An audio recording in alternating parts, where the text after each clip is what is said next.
Vaheguru Ji Ka Khalsa, Vaheguru Ji Ki Fateh. First of all, I'd like to thank everyone for attending the Dussehra Jod Mela at Layton Gurdwara Sahib. So, majority of the katha I'll be doing will be in English, so all the Punjabi Singhs and those who are born here can understand. First of all, I will give an overview of everything I'll be going through today and what I'll be starting off. First of all, I'll be going through what is Dussehra in itself. To understand Dussehra, we need to understand the origins of the festival itself and where did it originate from and the meaning of it, and how Dasan Pasha incorporated it into the Khalsa Panth and made it an important practice for us to follow and to celebrate. After going through the history of Dussehra, I will then be going through the discipline of carrying a shastad and how important it is for every Bhujangi Singh and every Singh of the Khalsa in general. Afterwards, I'll be going through legal statutes and important key facts in the United Kingdom when it comes to carrying a shastad and what to be aware of. I myself, I come from a legal background, and as a paralegal where I've dealt with a few cases in related to misuse of the shastad. And I'd like to first of all make it aware to everyone, to the whole Sangat, that the government in the UK is actually reconsidering changing the law and statutes in regard to the carrying of the kirpan.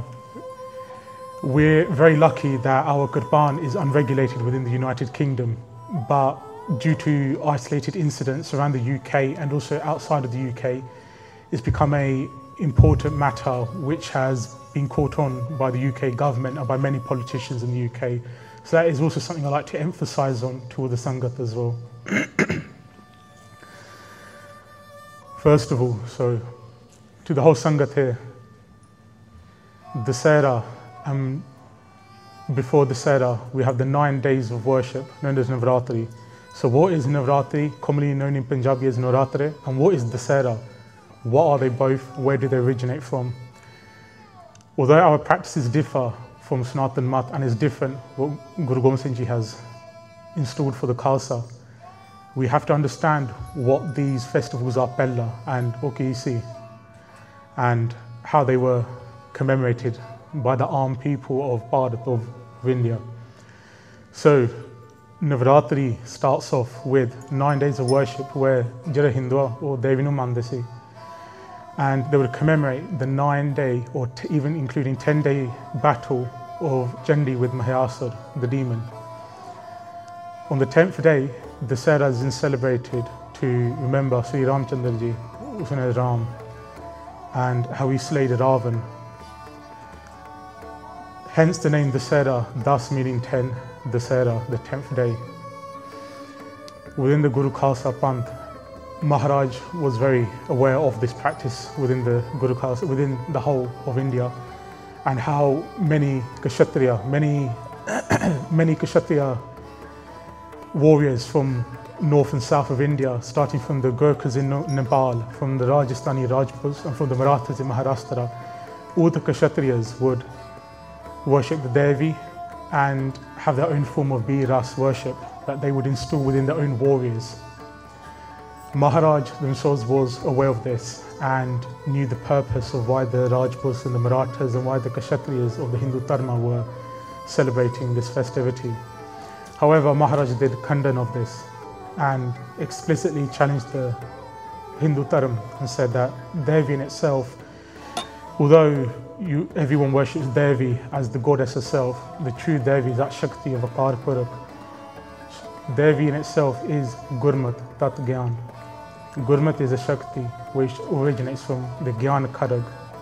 So although our focus is on the physical Shastra in itself during Navratri and Dussehra, before we understand what our Kirpan is, the giver of Kirpa, we need to understand Pella, the Gyan Karag, which is more fundamental and important.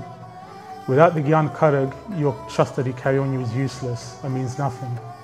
Why? Because there's no Abhyasa Gurbani behind it. There's no true intention of Tat Gyan and Gurmat. Therefore, if you read our Puratan Granths and Itihasik Granths and Pustaka, Sarakosh, everything, We understand that during this time, Maharaj commanded the Guru Khalsa Panth to then, during the 9 days of Devi worship, to worship your Shastad instead, and to commemorate your Shastad, all the Shastad and Astad, physical Shastad that you use, and the projectiles as well. Therefore, the 9 days of Devi worship became Navratri, also known as Navratri in Punjabi. The 9 days of worship were then used to read Chandi Bani and Jud Medan Bani that instills Bir Ras into everyone. Interesting enough, during this time in India, we have the monsoon season. During that time, many metallic objects such as your Shastras and your Kare, they become rusted.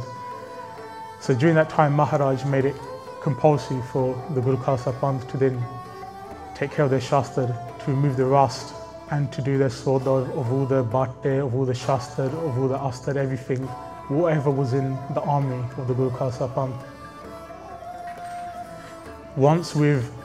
So after taking care of your Shastra and doing Sodar of all the metallic objects and everything, we read in Gurbani, the Chandi part. Interesting enough, the Dussehra Mahatam part in itself was lost for a long time. However, Jathedar Baba Teja Singh Ji then reinstalled it with the guidance of Baba Mid Singh Ji. They themselves installed the Maryada of the Dussehra Mahatam part, and Pothya was then created. Luckily enough, Baba Santa Singh Ji, the Shanvi Karori, himself managed to print many Pothyas of the Dussehra Mahatam part, and that's become widely available in all of India and outside of India. So there we have an overview of what Navratri was and the origins of it. So Dussehra in itself is the 10th day. There's a misconception regarding what is Dussehra and Navratri. People call the days, the 9 days, the days of Dussehra, but in technical terms, it's actually the Navratri, the 9 nights of worshipping of your Shastra. On the 10th day is Dussehra, the day that we commemorate where Sri Ramchandra Ji then killed Ravan. So many will think, what's important for celebrating Dussehra then? What connection has Ram and Ravan got to do with us? If we read Gurbani, Dasam Pasha himself in Dasam Shri Guru Granth Sahib Ji Maharaj has clearly written the Ram Avatar Bani. Within the Ram Avatar Bani, it is basically Guru Maharaj's own translation of the Ramayana. He himself has given us the Ramayana in his own words, the complete Sach.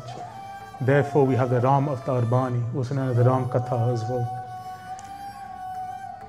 Traditionally, on the 10th day of Dussehra, the whole of Ram Avatar will be read by the Guru Khalsa Panth, and the last Chatka will be performed of a coconut symbolizing Ravan himself.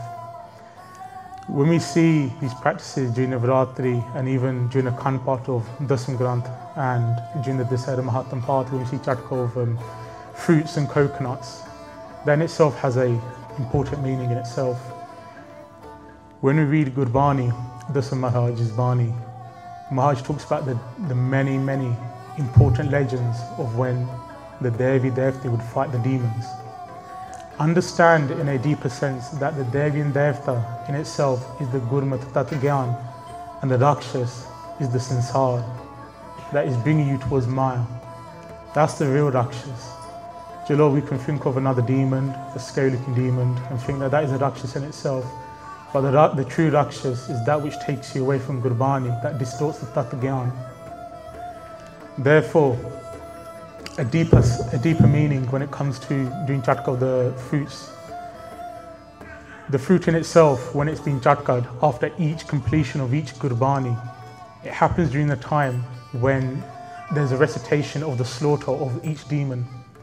For example, Mahirasur, Ravan, Dumarchand, and many other Rakshas. When the Bani is completed, a kanta, a bell, is in rung. That in itself signifies Chandrakanta Mata. Not in the physical form of the Devi, but symbolically that she has rung her bell and the Rakshas has been killed and slaughtered. That Rakshas in itself is both ignorance and that which takes your mind off the Tatgyan Gurmat. So that is the true meaning of why we do Chatka of the full, especially the coconut. In our mat, in Sanatana Mat, the coconut itself is known as Shrifal, the king of all fruits, the supreme fruit. Its head in itself, being hard, represents the skull. Therefore, symbolically, it is smashed to say that that mind full of ignorance, not full of that tatgyan, of that gurmat, but that manmukh soch that has been smashed and cracked open, and we've rid ourselves of that manmukh thoughts and practices. So, what connection has Sri Ramchandra Ji and Ravan have when it comes to our Guru Khalsa Panth? First of all, Ram in itself is Akal Purakh. I'm not talking about the physical Ram who was on earth, I'm talking about another name of Akal Purakh, Vaheguru Ji Ram. That's a different Ram.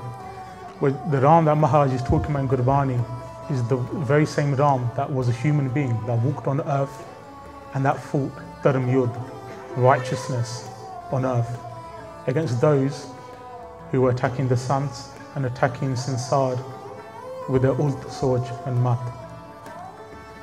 Sri Ramchandra Ji himself, for those who are aware, is actually the ancestor of Guru Gobind Singh Ji Maharaj themselves. They write this explicitly within their Bani themselves in Dasam Granth in Pachitra Natak.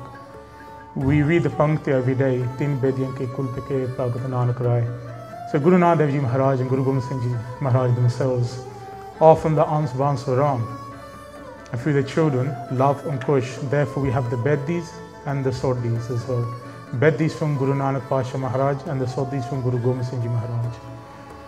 Therefore Maharaj, in respect to the Ansbans, to their ancestors, to that lineage that they come from, they reignited the Kshatriya Maryada via the Guru Khalsa Panth. Therefore, we remember what Ram did during that time, and Maharaj also says in the Bani that Ram Katha Jug Jug Atal, that the Katha of Ram will remain Jug Atal throughout the Jugs. Atal meaning permanent, Atal immortal. It will remain Jug Atal Atal. That's it. So, with understanding that, who is Ravan then? Ravan, although we know Ravan as the Rakshas himself, Ravan himself is also that which is against Dharma, Earth Dharma, the opposite of Dharma. I'd like to also further go off topic and mention that in Punjab, Ajkal, there's a trend of where Ravan is respected as some sort of Gyani. Although that is half true, Ravan himself was in a sense, a Mahapurush. He knew the 4 Vedas, Granth, off by heart, and he was very, very educated by many Acharya and sages during that time. But the lesson here is, no matter how much Gyan you have, no matter how much Gurbani you may have, if you yourself do not apply that Gyan into your life, then all that knowledge that you know is useless. Just like with Ravan, he had the 4 Vedas, Granth, yet he never applied it to his life and he committed pap. So that begs the question, what are we all doing? As you can, they're like read Gurbani, Roj Panna, Zaruri Amrit Wala Bhi Rakhna.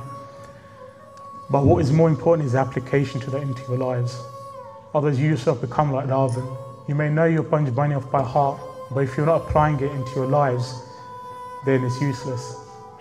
Then you're just a parrot repeating Gurbani. It's in your mind but not in your heart. And that's also equally important. So that is who Ravan was. An amazing Gyani who had a lot of Gyan. And it is even said that when Ravan was killed and was lying on the battlefield, Ram said to Lakshman, go to Ravan and attain Gyan. The last bits of Gyan that Ravan has, go and attain that. Take Agya.